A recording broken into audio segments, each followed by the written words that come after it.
Queridas irmãs e irmãos em Cristo, boa noite.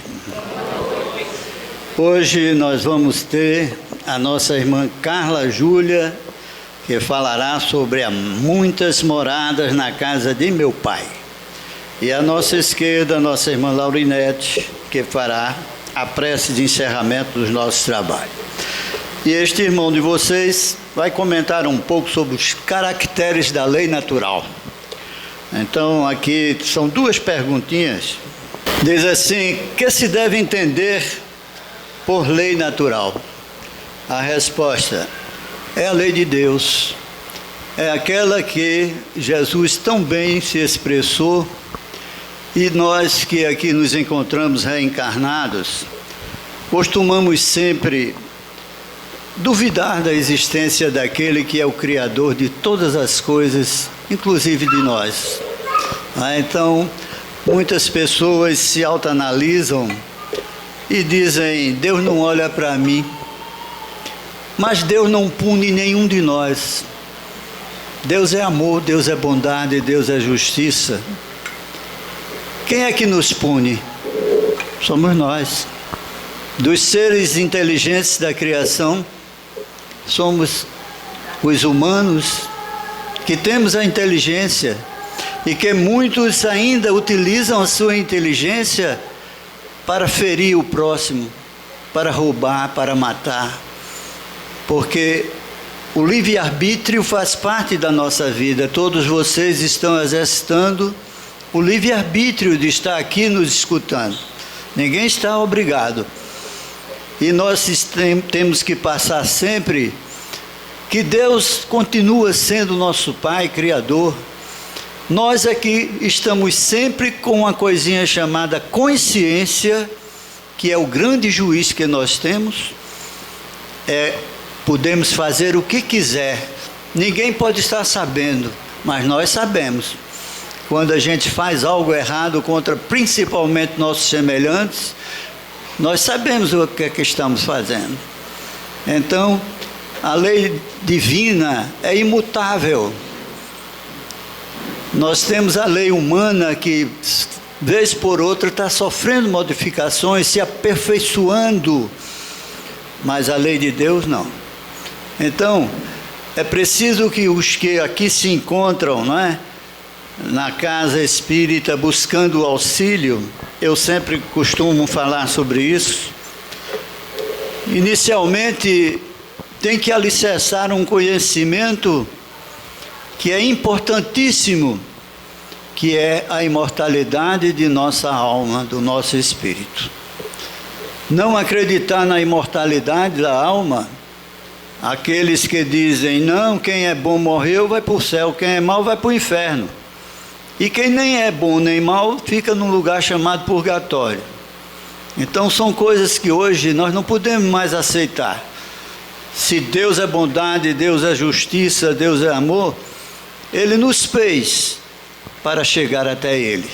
O caminho é longo, difícil, porque a parte material nos puxa muito.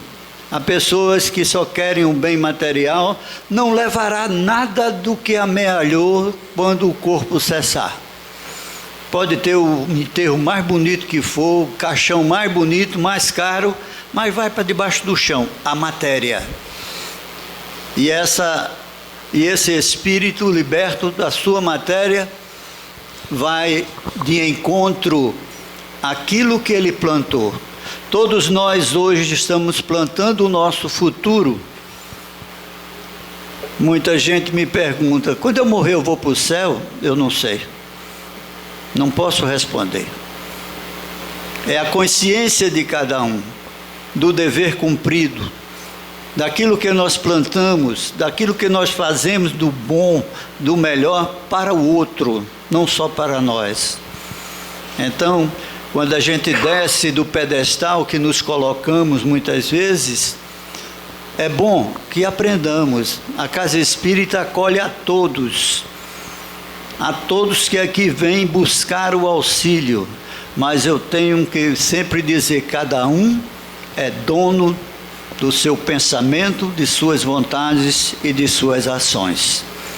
é a liberdade. Então nós não queremos ser cerceados em nosso direito de ir e vir, mas temos também o direito de respeitar o nosso semelhante, entendendo que a minha liberdade começa aonde a dos meus próximos termina e vice-versa.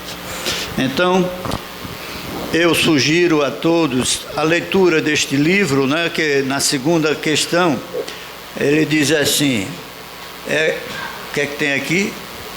A eterna lei. É a eterna lei de Deus, imutável, jamais se modifica. Ela sempre, tanto é que o Mestre Jesus, quando aqui veio e aqui está, disse, eu sou o caminho, a verdade e a vida para Deus.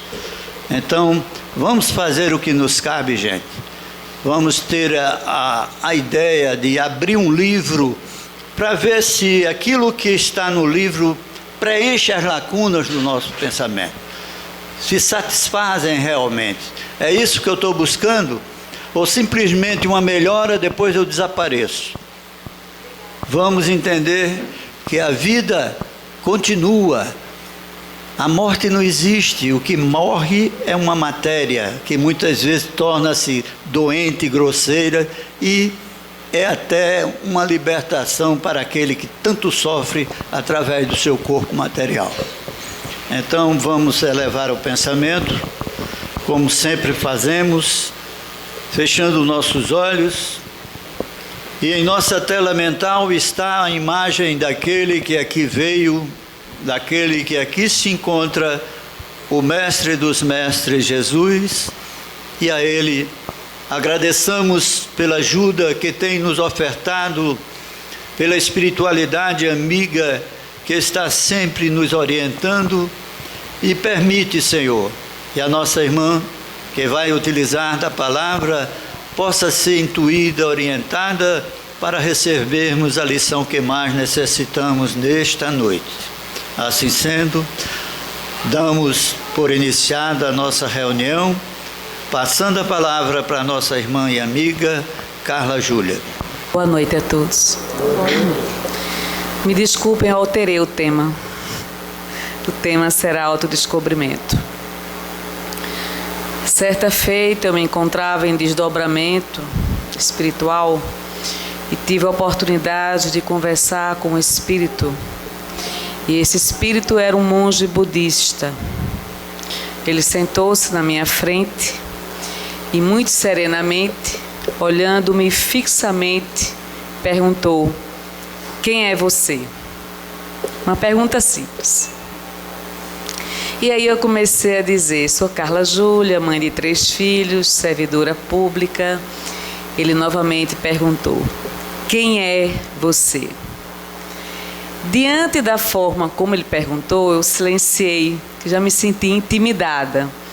Você responder quem é você não é algo tão simples. Nós somos muito complexos e muitas vezes nós não nos autodeciframos.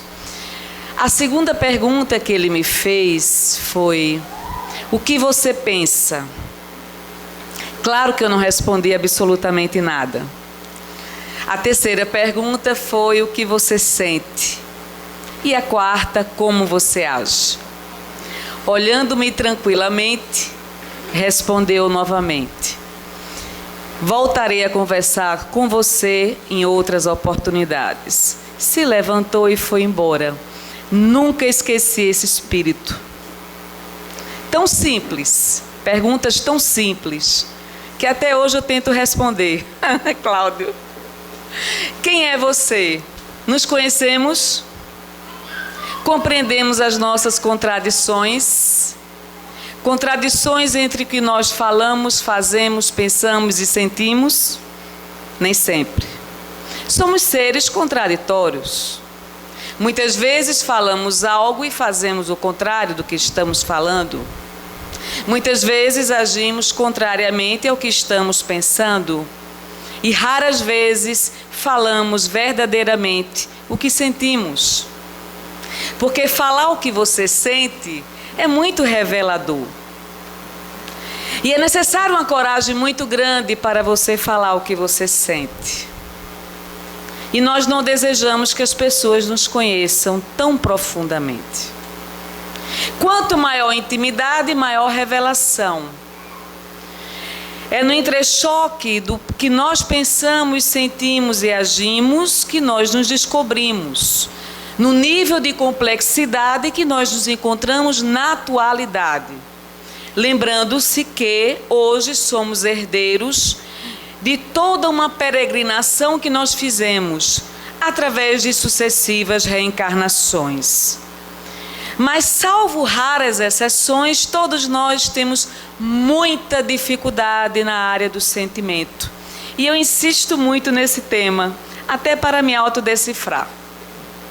Temos muita dificuldade na área do sentimento. Nós estamos iguais a crianças que precisam o tempo todo serem atendidas nos seus desejos, nas suas necessidades. Se nós nos olhássemos como nós olhamos uma criança, que de uma forma trôpega cai e se levanta, com certeza não seríamos tão rígidos no julgamento de cada atitude que o outro tem e que nós temos. Os adultos olham para as crianças com muita ternura, com uma capacidade muito grande de perdoar as falhas dessas crianças. Mas do ponto de vista espiritual, nós somos crianças. Nós não realizamos ainda o autoempoderamento. O que é o autoempoderamento? É você ter a nítida consciência e o poder de autogerenciamento. Você tem domínio próprio. O domínio próprio significa que eu não vou dizer o que eu não devo dizer, eu não vou fazer o que eu não devo fazer, eu não vou sentir o que eu não devo sentir. Esse é o autodomínio. Eu administro, eu gerencio os meus pensamentos e os meus sentimentos. Nós estamos muito distantes dessa autodisciplina. Porque nessa autodisciplina você aprende aos poucos fazer a triagem que você precisa. Então o autodescobrimento normalmente se dá pela via da dor. É nas provas, nas vicissitudes, nas dores ocultas que nós nos descobrimos. É no entrechoque entre o que eu desejo, o que eu alcanço, o que eu necessito, o que me satisfaz, que muitas vezes nós encontramos também a própria dor. Por isso que nem tudo nos convém. Por isso que é necessário nós sabermos fazer essa triagem. Autodescobrimento. Somos um universo a ser decifrado. Um universo enigma. Um somatório de diversas e diversas reencarnações que lhe leva hoje a esse nível de complexidade que você é. Por isso que é muito difícil nós decifrarmos o outro, a outra pessoa. Porque nós não nos autodeciframos. Nós temos atitudes incoerentes. Embora nossas crenças normalmente venham a direcionar a nossa atitude comportamental. Vejam, não é a emoção que gera o pensamento, é o pensamento que gera a emoção. Se eu agora me lembrar de um fato alegre, esse momento feliz que eu vivenciei vai gerar em mim um estado de alegria. Vai gerar em mim um estado de bem-estar. E essa emoção decorrente do pensamento fará com que eu me sinta muito bem. Mas o contrário também ocorre. Se eu me lembrar de alguém que me magoou profundamente, a mágoa, o ressentimento, a tristeza, a frustração, a decepção, a angústia começará a me dominar se eu não tiver autodisciplina. Então é o pensamento que gera as emoções e não o contrário. Por isso que é uma arte você administrar o seu pensamento. É no pensamento que estamos vivenciando o inferno consciencial ou o céu consciencial. É no pensamento que eu consigo alcançar minha quietude mental. É no pensamento que eu consigo dissipar um excesso de outros pensamentos que muitas vezes me dominam a casa mental. Você não encontrará a paz interior com excessos de pensamentos. Você não encontrará a sua conexão íntima com a divindade, com o ser criador, se você está dominado mentalmente por excessos de pensamentos. Ora eu penso com amor, ora eu penso com raiva. E a minha oscilação emocional faz com que eu seja oscilante no comportamento nas relações interpessoais. Se eu sou um ser humano oscilante emocionalmente, as minhas relações serão instáveis. Não haverá nenhum indício de confiabilidade e confiança.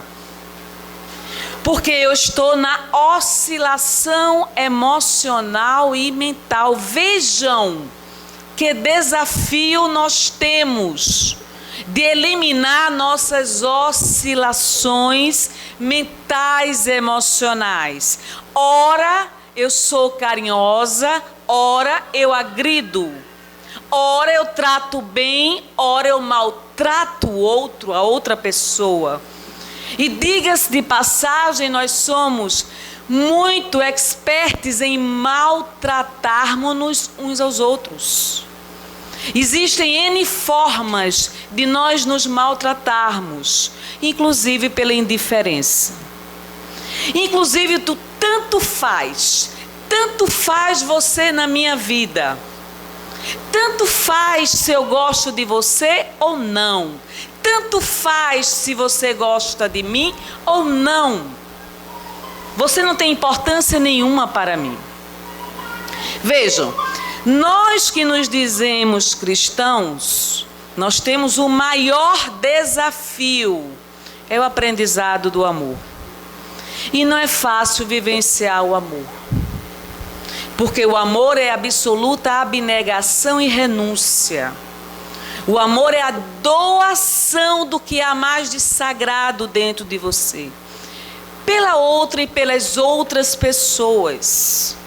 No amor incondicional não há o condicionamento do se. Se você me ama, eu te amo. Se você me admira, eu te admiro. Se você me tratar bem, eu trato bem você. Não há o se, porque o amor é abundância.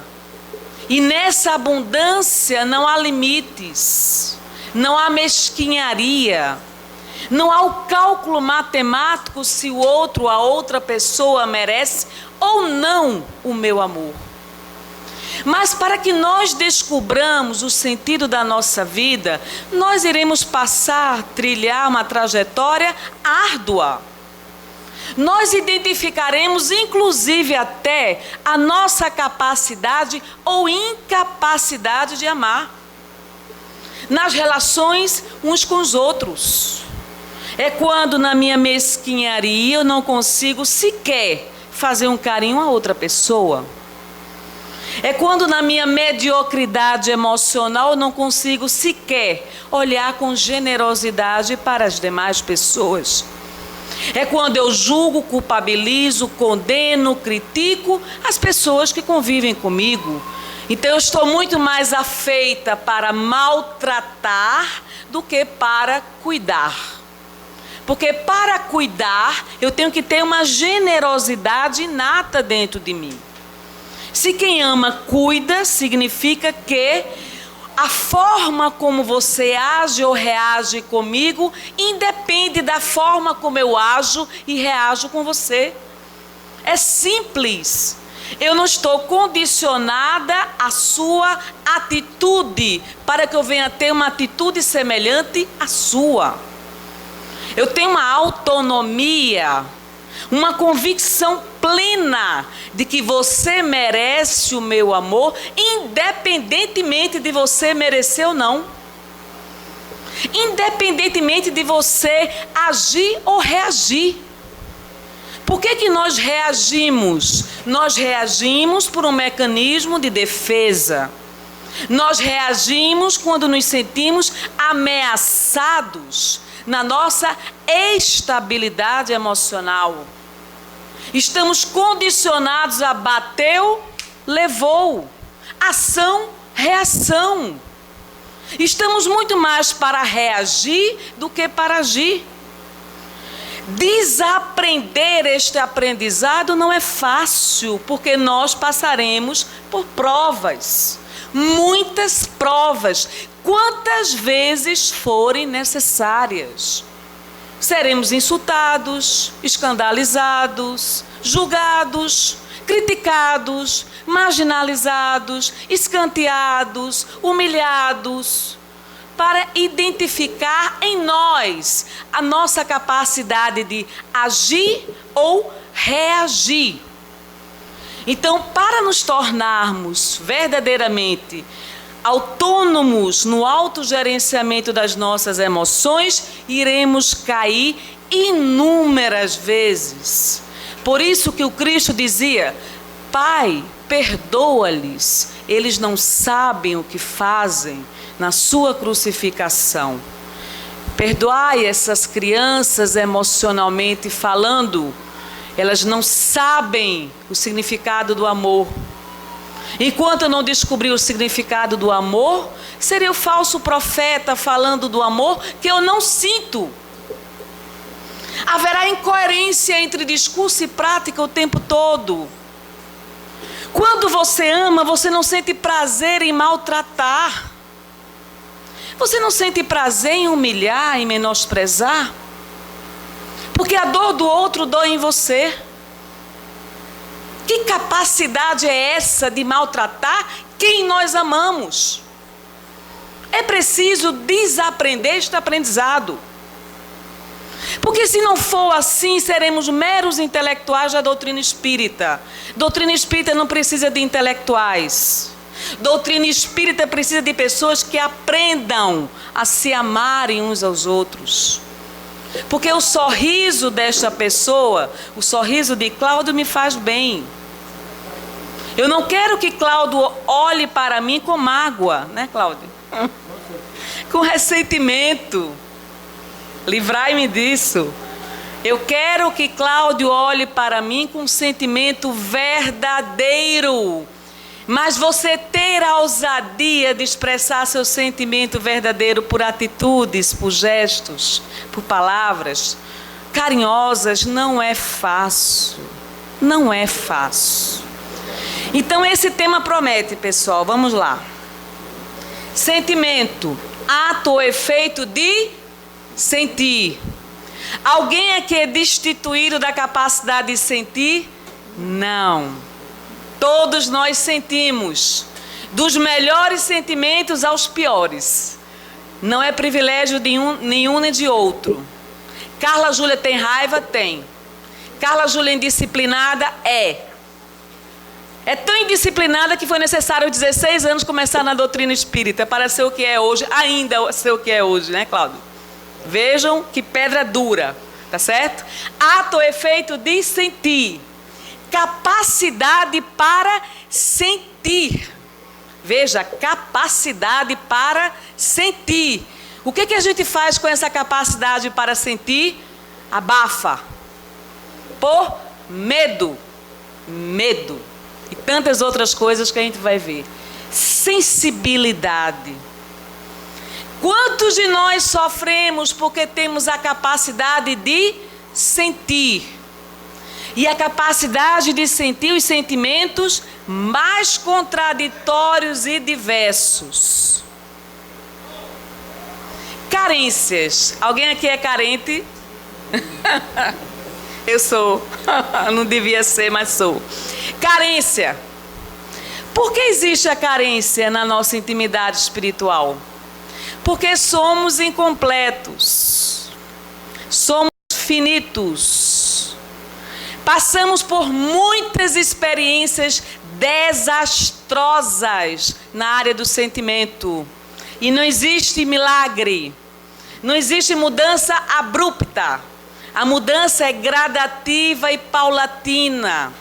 Passamos por inúmeros insucessos e fracassos na área do sentimento. Desistimos muito mais do que perseveramos. E aí surge uma carência enorme, afetiva e espiritual. Quem de nós não gosta da atenção? Alguém aqui não gosta? Todo mundo gosta, não é? Atenção, gestos, atitudes de carinho, gestos de consideração uns pelos outros. Então, a priori, nós temos níveis de carência diferenciados, mas todos nós somos carentes do amor. Então, se alguém se dedica a nós com carinho, nós nos apegamos a esta pessoa. Se nós trabalhamos muitos anos no grupo mediúnico como nós trabalhamos, nós constituímos o quê? Uma família. É a nossa família, nossa parentela espiritual. É um enorme prazer estarmos aqui junto com vocês. Então, nós começamos a descobrir que sozinhos e isolados não somos felizes. Se a solidão ela é necessária, ela não é necessária o tempo todo. Momentos de solidão são necessários, mas nós somos criados para convivermos uns com os outros, em sociedade. Lei de sociedade e lei do progresso, livro dos espíritos. Nós somos seres sociáveis. É na relação uns com os outros que nós nos completamos. Experimentem passar o Natal em completa solidão. Alguém passou aqui? Um Natal em completa solidão? Com certeza não irão gostar desse Natal. No mínimo irão querer dormir antes da ceia do Natal. Porque não existe estímulo, não há fraternidade, não há convivência. O que eu estou querendo dizer é que, apesar da assistência espiritual dos benfeitores espirituais, nós precisamos uns dos outros. E o interessante é que, com o passar dos anos, nós aprendemos melhor a valorizar as pessoas que passam pelo nosso caminho. As pessoas nunca serão um número. As pessoas nunca serão pessoas que nós ignoramos. Elas, relativamente, têm um papel na nossa vida. Uns mais intensos e outros menos intensos. Mas todas as pessoas que nós convivemos são importantes. E por que é que nós não demonstramos a importância dessas pessoas? Por que é que nós não temos palavras de carinho para essas pessoas? Por que é que nós excluímos essas pessoas com tanta facilidade? Como se elas não tivessem nenhuma importância. Mesmo aquelas que nos frustram, que nos decepcionam, que geram dor emocional na nossa vida. Então, esse nível de carência, nós todos em níveis variados temos, mas nós precisamos trabalhar a nossa carência. Porque a carência emocional nos torna dependentes emocionalmente do outro. E a dependência emocional não é desejável. Quanto maior dependência emocional eu tenho em relação a essas pessoas, maior o meu sofrimento, maior a minha cobrança, maior a minha necessidade de que elas venham a suprir em mim aquilo que eu não tenho. Superar a carência emocional é fundamental, porque em nome do amor posso me tornar um tirano emocionalmente. Em nome do amor eu posso subjugar o outro. Em nome do amor eu posso aprisionar o outro, ou desejar aprisionar o outro.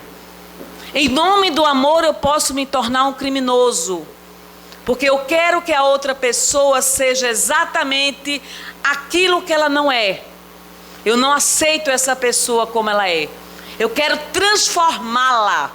Eu quero ter a posse sobre ela, o domínio sobre ela. E aí entram os sentimentos egoístas que nos fazem, muitas vezes, maltratar profundamente aquela que nós dizemos que nós amamos. Cuidado com essa capacidade. Cuidado. Se nós não desejamos terminar os nossos dias em profunda solidão, que nós aprendamos a valorizar as pessoas com as quais nós convivemos. Nessa prisão emocional, nós estabelecemos um processo obsessivo, uma mente completamente impregnada por outra mente, que não suporta a possibilidade de deixar essa pessoa caminhar com as próprias pernas. Se existe obsessão de espírito para encarnado, há obsessão de encarnado para encarnado. E nessas obsessões são motivadas pela paixão. A paixão nos domina em detrimento da própria razão. E aqui nós colocamos alguns itens que falam sobre o significado da prisão emocional. O primeiro item, solidão. Na solidão, eu me torno prisioneira do meu próprio sofrimento. Eu não sei lidar com a solidão. Eu não sei conviver com a minha solidão. E aí eu vou me enclausurando nessa dor que me maltrata diuturnamente. Me maltrato numa situação excessiva. Nessa autocobrança que me torno um tirano em relação a mim mesmo. Nesse sentimento de solidão, muitas vezes nos tornamos deprimidos, depressivos, fortes candidatos ao suicídio. Nós encontramos hoje milhares de pessoas que sofrem a solidão. Cuidado para nós não enveredarmos no processo de substituição das relações interpessoais pelas relações virtuais. Na relação virtual, eu não me revelo como sou, não me mostro como sou e simplesmente vou amealhando, vou angariando a admiração de outras pessoas que eu desejo ter. Nunca uma relação virtual substituirá uma relação pessoal. Se eu perco a capacidade de dialogar, de sentir o prazer da presença da outra pessoa, de me sentar à mesa e fazer as refeições, isso é um forte indício que eu estou em profunda solidão existencial.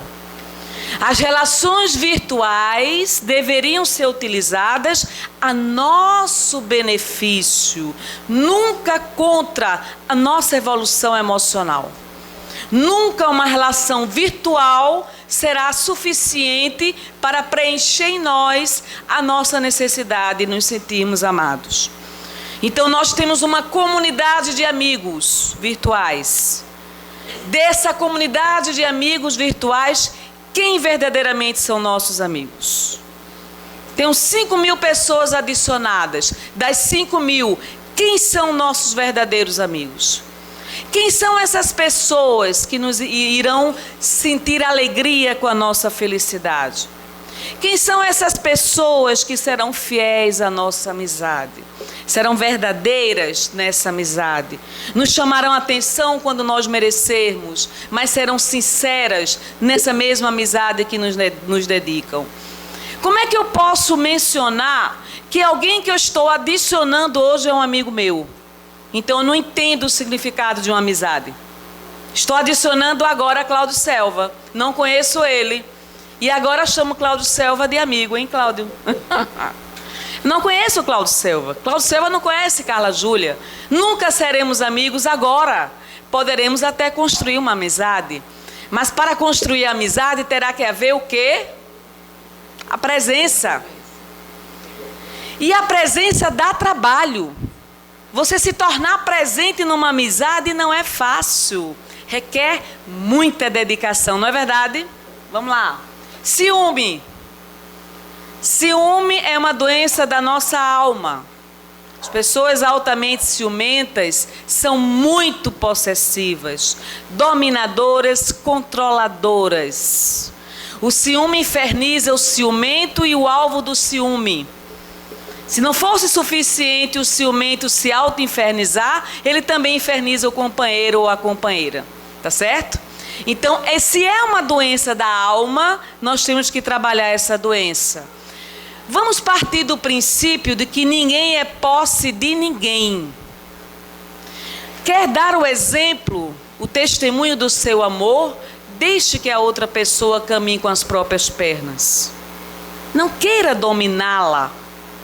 Não queira controlar o pensamento do outro, os sentimentos da outra pessoa. Você jamais terá o outro como posse sua. As pessoas estão para compartilhar, não para se tornarem posse de outras pessoas. Mas isso é o resultado da nossa pouca capacidade de gerenciamento das próprias emoções. Eu tenho que dominar essa pessoa, eu tenho que enclausulá-la. Essa pessoa tem que ser propriedade minha. Ninguém é propriedade de absolutamente ninguém. Nós não sabemos quando o nosso pai irá desencarnar, quando a nossa mãe voltará para o mundo espiritual, quando o nosso filho voltará. Nós não sabemos se amanhã estaremos junto de nossa mãe, do nosso companheiro, dos nossos amigos. Amanhã eu posso não estar mais aqui, vocês serão convidados a irem para o meu velório. E por favor rezem e tenham compaixão de Carla Júlia, que retornará para o mundo espiritual. É verdade. E ficará um sentimento de saudade. Eu poderia ter dito aquilo, não disse. Eu poderia ter feito aquilo, não fiz. Eu poderia ter abraçado, não abracei. Eu poderia ter me dedicado, não me dediquei. E esse sentimento de saudade nos mostra exatamente o quanto nossa vida é extremamente transitória. E o segredo da vida está: aproveite o momento agora com a outra pessoa. Independentemente dessa pessoa ser seu amor verdadeiro ou ser seu amigo, que também é uma forma de amor verdadeiro, seu primo, seu irmão, sua mãe, seu pai. São pessoas que Deus nos presenteia. Pessoas que são presentes de Deus na sua vida. Cuide dessas pessoas enquanto é tempo. É muito ruim o sentimento do remorso. Por que eu não me dediquei a essa pessoa enquanto era tempo? Por que eu não fiz por ela o que eu poderia ter feito? Vejam, no ciúme nós temos que realizar o trabalho do desprendimento, do desapego. Você não é propriedade minha, eu não sou propriedade sua. Eu posso te amar mesmo à distância. Você não tem que estar presente materialmente junto a mim todos os dias. Te amo à distância, como amo outras pessoas. Nós fomos destinados ao amor. Uma outra forma de prisão emocional que nós já falamos é a dependência, é claro. Se eu sou uma pessoa ciumenta, controladora, insegura, possessiva, sou altamente dependente emocionalmente. Torno-me dependente emocionalmente facilmente, como um drogado torna-se drogado facilmente. Sou dependente, eu tenho o vício da outra pessoa na minha vida. Eu não consigo me desprender, me desimpregnar, me desapegar. A dependência nos maltrata muito. Por que eu não me considero uma pessoa que posso caminhar sem a outra, mesmo que a outra esteja no meu coração? Posso caminhar sim, devo caminhar. Quer dizer que, se o meu namorado, no caso de uma pessoa solteira, acabar o namoro, eu vou acabar com a minha vida? De hipótese alguma. Nós encontramos inúmeros exemplos de pessoas que acabam com a própria vida, porque a outra desistiu do próprio relacionamento. Escassa autoestima. O que é que nos leva a ter uma autoestima baixa? Por que temos essa autoestima baixa? Por que não nos julgamos merecedores do sentimento alheio? Porque achamos que nossa aparência está sempre aquém do que deveria. Porque nos consideramos menos inteligentes do que outras pessoas. Porque sempre colocamos em dúvida o sentimento do amor do outro. Baixa autoestima. Você não tem autoestima baixa porque você quer.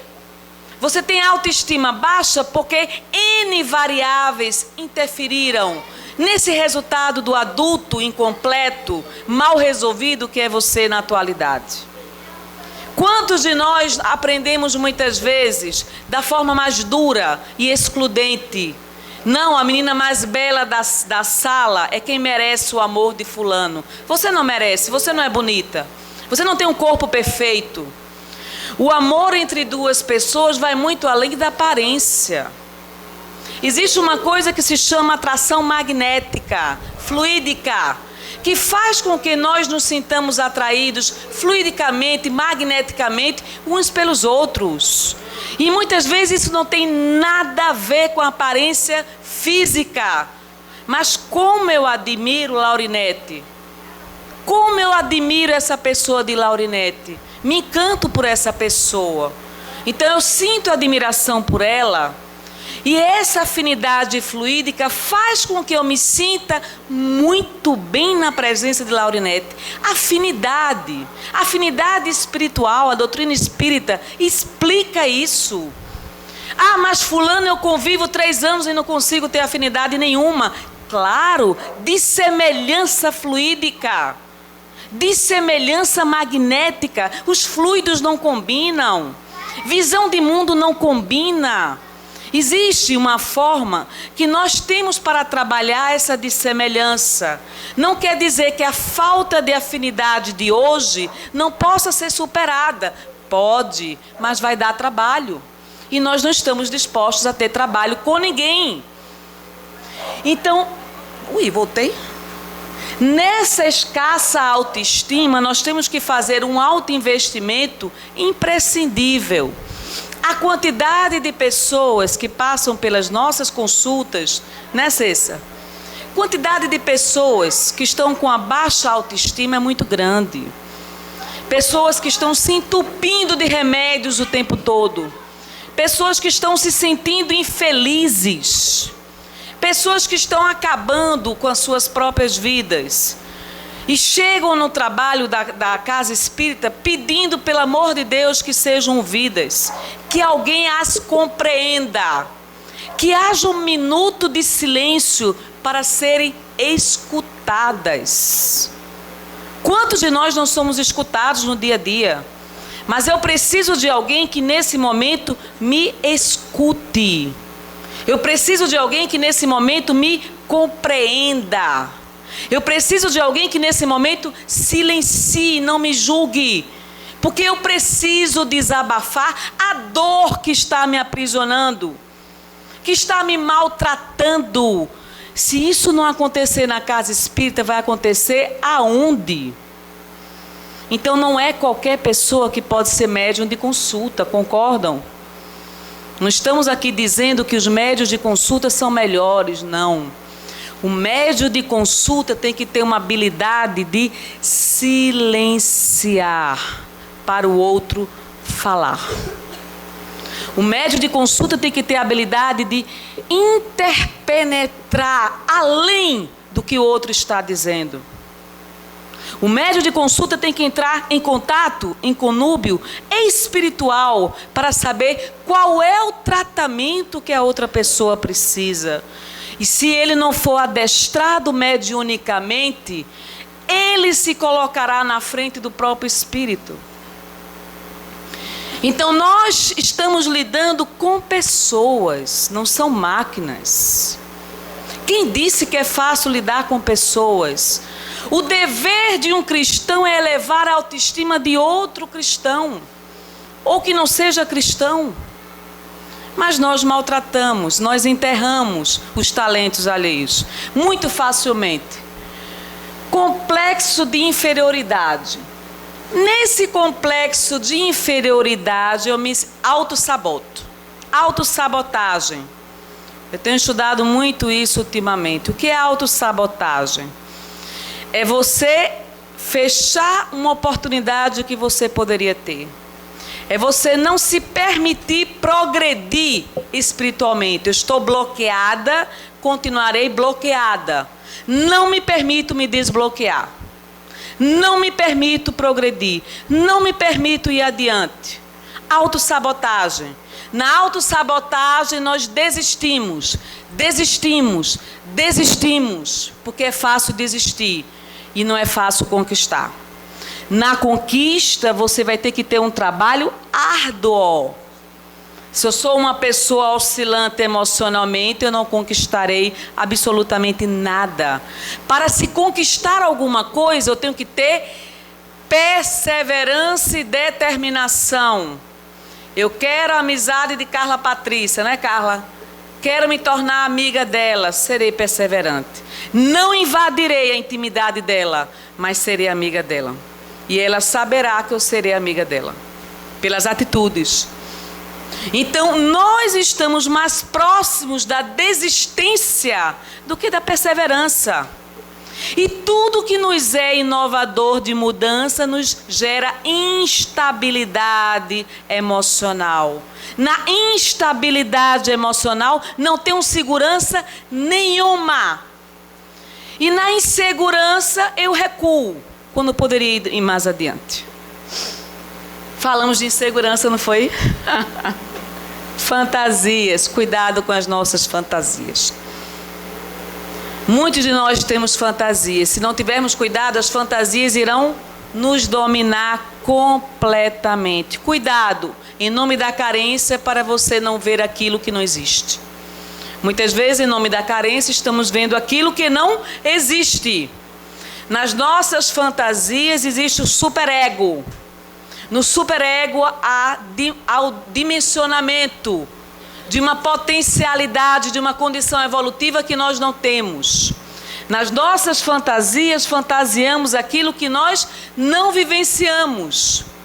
E aquilo que nós vivenciamos não nos atende. E aí optamos pelas nossas fantasias. Felicidade é uma regra matemática, segundo Mário Cortella. Felicidade é realidade menos expectativa. Fácil, simples. Felicidade, vou repetir. Entenderam o que a gente disse? Felicidade igual realidade menos expectativa. E aí vem uma contradição. Eu não tenho o direito de sonhar? Claro que tem. É no seu sonho que você se fortalece para atingir esse sonho. Mas um sonho viável. Um sonho inviável é melhor você não insistir. Então, se nós temos convicção dos nossos sonhos, nós iremos batalhar por esses sonhos. Mas nas nossas fantasias, nós substituímos a realidade por um mundo irreal. E no mundo irreal eu fantasio o que eu bem entender, o que eu quiser. Não, mas eu não quero essa esposa, ela não me agrada mais, e eu começo a fantasiar.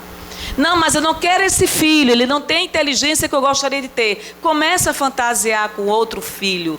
Não, mas eu não quero esse emprego, começa a fantasiar com outro emprego. E aí começamos a viver num patamar de fantasias que mais cedo ou mais tarde gerará muita dor. Todos nós estamos destinados a progredir, mas o progresso se dá por ações palpáveis, ações concretas. Intenção desassociada da ação não nos levará a canto nenhum.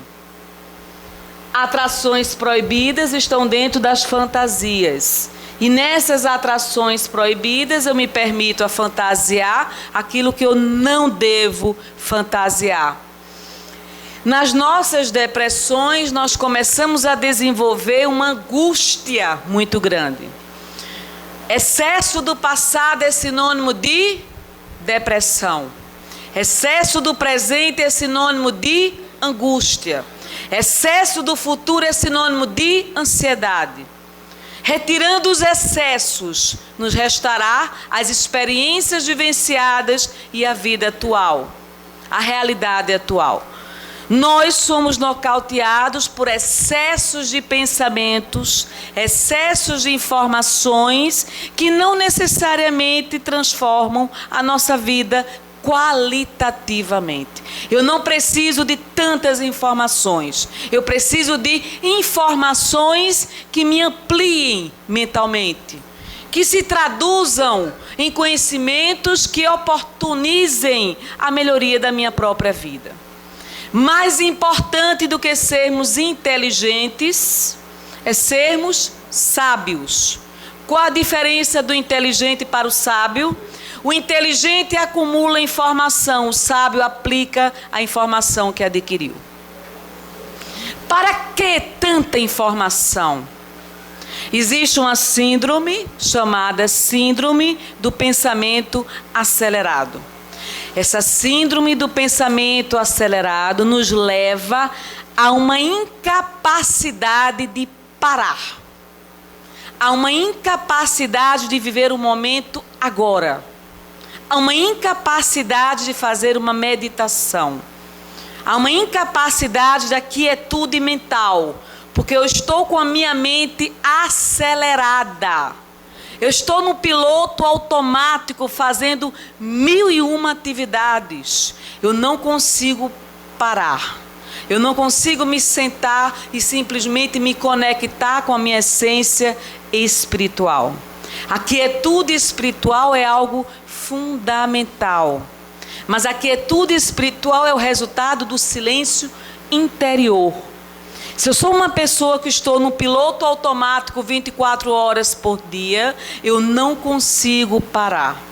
Eu não consigo gerenciar o meu pensamento. Já acordo na carreira. Acordo na idade emocional de 30 anos, vou dormir com 80 anos na idade emocional. O que foi que aconteceu no intervalo de um dia que fizesse com que houvesse a minha oscilação emocional? Acordei com 30 anos, adormeci com 80 anos. Quando consigo adormecer? Porque uma mente que está extremamente ansiosa não consegue se desconectar. Teremos oscilações durante o sono. Não conseguiremos nos desprender do corpo material. Não conseguiremos entrar em contato com o mundo espiritual. Tamanha agitação mental. Acordaremos todas as noites naquele horário durante a noite.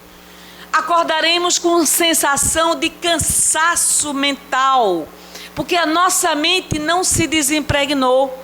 Estamos impregnados por tantas preocupações, por tantas atividades, por tantos afazeres. E vejam que nós fazemos isso sim, porque isso é o resultado do mundo atual. De repente, sentar na mesa e almoçar com os filhos pode ser perda de tempo. De repente, fazer uma programação no final de semana, não temos tempo. Nós não temos tempo para conversar com o outro. Nós não temos tempo para fazer uma conversa íntima conosco mesmo, porque estamos atabalhoados de afazeres. É preciso dar uma debreada neste carro desenfreado. Esse carro precisa voltar ao seu ritmo normal. Eu não tenho que fazer tantas coisas ao mesmo tempo. Eu não tenho que projetar uma felicidade que eu não estou sentindo. Eu não tenho que aparentar um equilíbrio que eu não tenho. Eu não tenho que viver em função da imagem que eu projeto. Eu tenho que encontrar o caos que existe dentro de mim. Nós somos constituídos de sombra e luz. Identificar a sombra íntima que existe dentro de você, você entrar em conexão com tudo que lhe perturba. O que é que nos perturba? Frustração, decepção, angústia, ansiedade, julgamentos, preconceitos, ideias fixas, decepções, desistências e uma lista enorme de sentimentos e emoções que geram instabilidade emocional. Como reverter esse processo? É o que a gente vai ver mais adiante. Então, as nossas depressões começam sorrateiramente. Existem períodos que nós estamos deprimidos espiritualmente. E se estamos deprimidos espiritualmente, é um sentimento de tristeza inata que que está nos dominando a mente e o nosso coração. Nessa depressão, eu tenho que buscar a minha autocura. A depressão mata, a tristeza mata. Tem pessoas que estão morrendo vítimas da tristeza. O coração não suporta a carga emocional da tristeza. Ninguém se torna triste porque quer. E aí vem a firmeza da fé. Quando nós estamos no auge da dor, nos sentimos frágeis espiritualmente. Na nossa fragilidade, se nós não tivermos cuidado, nos tornaremos dependentes químicos, dependentes de comprimidos da farmácia, dependentes de substâncias psicoativas, ou nos tornaremos pessoas dependentes da imagem. Buscaremos alguma forma de dependência, quer seja na gula, quer seja no sexo, quer seja nas ilusões, quer seja de qualquer forma. Falta de fé. Quando nós encontramos o Cristo, é impossível permanecermos o mesmo. O Cristo de Deus tem uma qualidade inata. Vem sendo estudado por Augusto Cury. Ele publicou 5 livros falando sobre o Cristo. Como cientista, como psiquiatra, ele fez uma pesquisa do ponto de vista acadêmico. E ele chegou a uma conclusão fantástica. A inteligência do Cristo é infinitamente superior à capacidade da ciência de dimensioná-la. O Cristo de Deus se aproximava das pessoas sem jamais julgá-las pelo que elas faziam. A mulher samaritana, na época, os samaritanos eram condenados e eram julgados num preconceito terrível pelos judeus. Os judeus se colocavam na supremacia em relação aos samaritanos, e ela já havia se casado 4 vezes naquela época. Isso era um escândalo para a época. E quando ela se encontrava pegando a água, o Cristo a convidou a beber de uma água que jamais ela voltaria a sentir sede.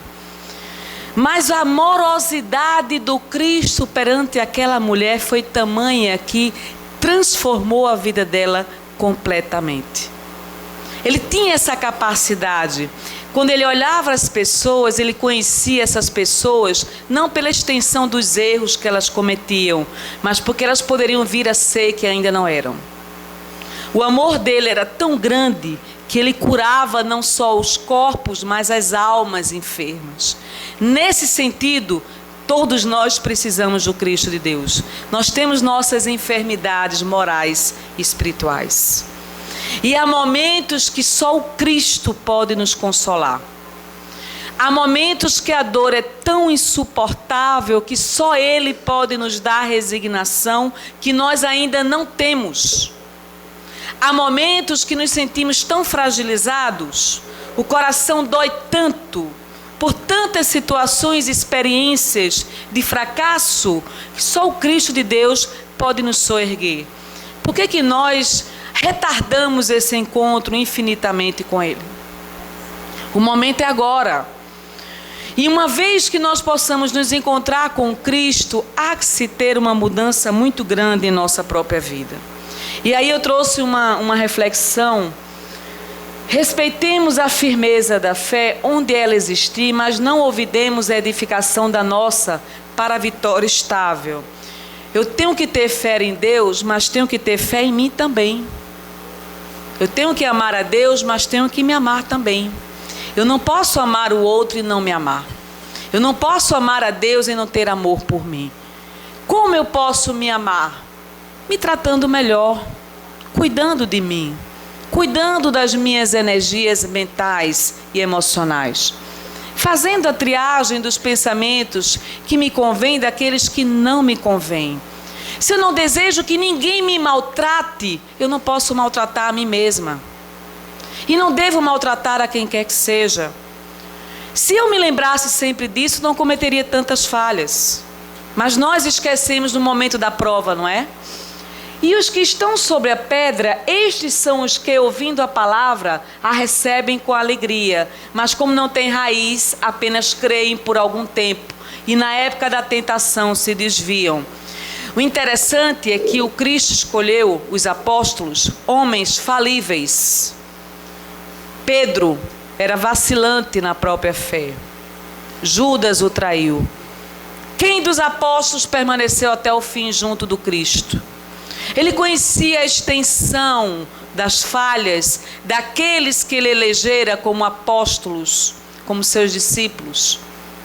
Porém, nós todos somos a extensão desses discípulos. Falhamos no momento mais crucial. Falhamos com o outro, falhamos conosco, falhamos com as esperanças que o outro deposita em nós, falhamos com as nossas esperanças. Estamos mais próximos das falhas do que dos acertos. Nesse sentido, nós temos que ter compaixão. Compaixão com todos nós, porque em algum momento eu estou falhando. E muitas vezes essas falhas são multiplicadas várias vezes no próprio dia. Nesse dia de hoje eu posso ter cometido muitas falhas. Na minha impaciência, na minha intolerância, na minha capacidade de responder, de ofender, de agredir, de recriminar, de julgar, de culpabilizar o outro. Então, no momento da tentação, a gente se desvia. Por que a gente se desvia? Pela nossa vulnerabilidade. E aí volta novamente a frase do Cristo: Pai, perdoa-lhes, eles não sabem o que fazem. Energia mental, 8 horas. Chegou na metade da palestra, viu, pessoal? Na próxima a gente continua. Nossa energia mental é ouro, vale ouro. Nossa energia mental fará com que nós nos transformemos. Uma ação de generosidade faz um enorme bem para todos nós. Muito mais para aquele que ajuda do que para aquele que é ajudado. Quando nós estendemos a mão, ganhamos o nosso dia. Isso não é falsidade, não é hipocrisia. É atitude cristã. Tenhamos a coragem de dizer: Mestre Jesus, sou tão imperfeita, mas eu preciso de Ti. Preciso do outro. Preciso de todos. Sozinha enfrentarei a solidão insuportável. Eu preciso das pessoas. Eu preciso das pessoas, mesmo aquelas que me magoam, mesmo aquelas que me decepcionam. Nós precisamos uns dos outros. Muita paz. A voz acabou. Obrigada. Bom, minhas irmãs e meus irmãos em Cristo, após o banquete, resta-nos tão somente, novamente, elevar o pensamento ao alto, agradecendo por tudo que acabamos de receber. Laurinete, faça a prece final do nosso trabalho. Fechemos nossos olhos e vamos refletir em tudo que foi falado na noite de hoje, pedindo a Jesus, pedindo a Deus, o Pai Criador, que nos oriente, principalmente ao nosso anjo da guarda, aquele amigo de sempre que nos acompanha todos os dias e todas as horas. Que nós tenhamos a capacidade de orar e de pedir sempre o aconselhamento desse amigo, para que nós tenhamos a capacidade de ter olhos de ver e ouvidos de escutar, para que nós, quando voltarmos ao mundo espiritual, voltemos melhor do que quando aqui chegamos. E, na verdade, meus irmãos, vamos pedir pelo Brasil, pelo mundo, por tudo, para que esse ano que está se iniciando, ele tenha em nós, em nossos corações, o amor contido, para que ele possa se espalhar entre nós.